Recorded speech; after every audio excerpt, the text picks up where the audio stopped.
Hi, this is Paul from Pear Tree Education. Today's video is an extension from the previous one I made about integrated subjects. As this topic is a complicated and somewhat controversial one, I felt it was necessary to address some of the reasons why schools find it so hard to implement integrated subjects into their curricula. If you saw my previous video, you'll know I talked about the problem of overcomplicating integrated subjects. For me, it's a very straightforward concept, but for other people, it can become an extremely complicated and frustrating idea. The simple reason for this is because what people are trying to do is take all of those different subjects which have been created and then fit them all together into a convenient package, and that's just impossible to do. The actual way to go about creating integrated curricula is to do the exact opposite thing, and that is to think about what you're interested in and what you're trying to achieve. I'm going to take a real life example of someone that exemplifies this way of thinking. His name is Leonardo da Vinci. Like any intelligent person, Leonardo da Vinci wasn't just interested in one thing. He was interested in many different things, such as flight, the human body, and inventing things. I can't believe for one moment that Leonardo da Vinci sat down and started thinking about all the different subject areas that he was covering. He simply wanted to achieve something, and that required many different skills and types of knowledge. I've also talked before about the idea of applying art to something meaningful, and some people begrudge this. They have this very modernistic idea that art should just be for the sake of art and nothing purposeful. But take Leonardo da Vinci. He used his art to create his designs for his inventions. Now, not only are these inventions interesting, but the art that comes with it is equally interesting. And I don't really see what's so radical about this idea. What is wrong with using art for something meaningful? What is so hard to understand about connecting art to science? The reason we're in the mess we're in is because people are obsessed with classifying and categorizing things. They categorize all forms of knowledge to say, okay, this is math. And then they go beyond that to say, no, this isn't just math, this is advanced math, or this is applied math. This isn't geography, this is human geography. And the result of all this classifying and subclassifying is you end up in this complete mess where you've artificially fragmented knowledge into all these different categories, when in fact most knowledge overlaps. So then you end up with this reverse process where people start trying to combine things together again.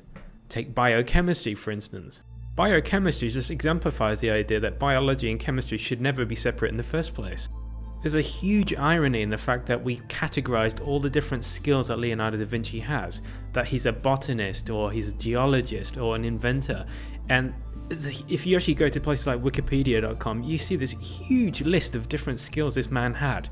But that's not the way he thought. He just believed he was interested in many different things, and he had many different talents and interests, and he just wanted to achieve different things that he was interested in. Nowadays, that guy would be considered to be a jack of all trades and be looked down upon, if he were a modern man. But conveniently, because he happened in the past, we look upon this man as being a genius.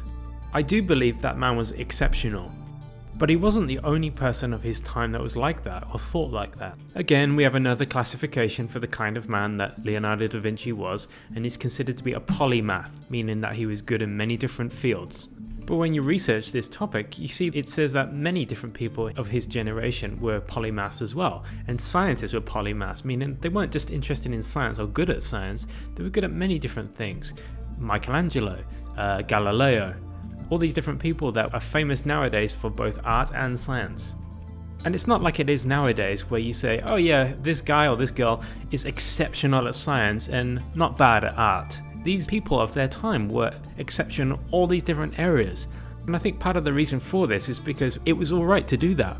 But nowadays, you're discouraged from having all those different interests. To be exceptional at anything, you have to specialize. And that's where all these subcategories come from. This idea that the more subcategories you have, the more specialized things are.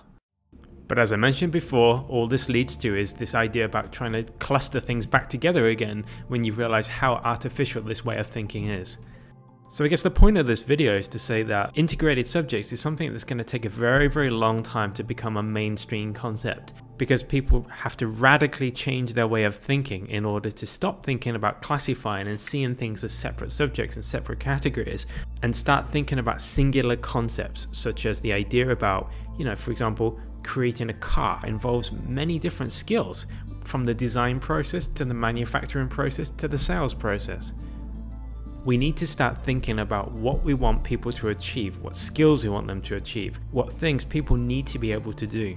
If I want a child to learn about food, I want them to know about nutrition, about how to cook, about where food comes from, about the science behind the cooking process, to appreciate the cost of the food, the presentation of the food, and the effect it has on the human body.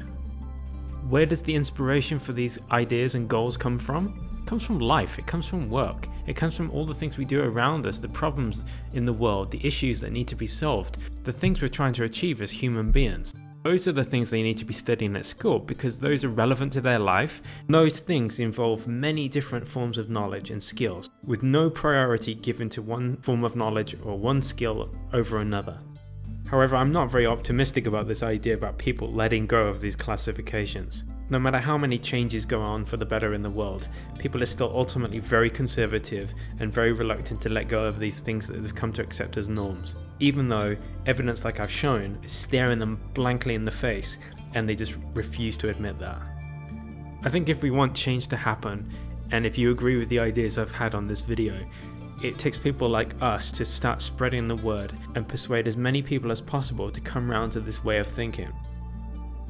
Anyway, I hope you've enjoyed watching this video. If you have, and if you'd like to support this channel, I'd really appreciate a rating, and if you haven't already done so, you can subscribe above. This is Romani from Pear Tree Education. Thanks for watching.